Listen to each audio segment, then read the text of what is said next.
Hello friends, உங்கள் மலரக்கா பேசுகிறேன். இப்போ ஒரு ஆயில் யூஸ் பண்ணுறேன் பாருங்கள்.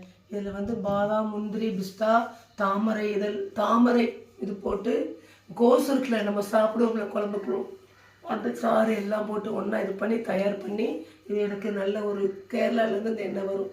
அவ்வளோ வேலிடு, முகத்துக்கு நல்ல ரிங்லெஸ் இருக்காது, எல்லாமே அவ்வளோ நல்லாயிருக்கும். இன்னொன்று சொல்கிறேன், நாட்டு வாழைப்பழமாக இருந்தாலும் சரி தான், இது பூலாஞ்செண்டு பழமாக இருந்தாலும் சரி தான், தேன் ஊற்றி தயிர் ஊற்றி ஒரு விட்டமின் ஆயில் போட்டு மிக்சியில் ஒரு திருக்கி பேக் போடுங்க. வழுகுச்சுன்னா கொஞ்சம் பாய்த்த மாவாவது பச்சரிசி மாவாவது கலந்து போடுங்க. நல்ல ஃபிட்னஸ் கிடைக்கும். முகம் க்ளோவாக அழகாக ஷைனிங்காக இருப்பீங்க. இந்த ஆயிலும் அவ்வளோ சூப்பர். நான் சேல்ஸும் பண்ணுவேன், நானும் இது பண்ணுவேன்.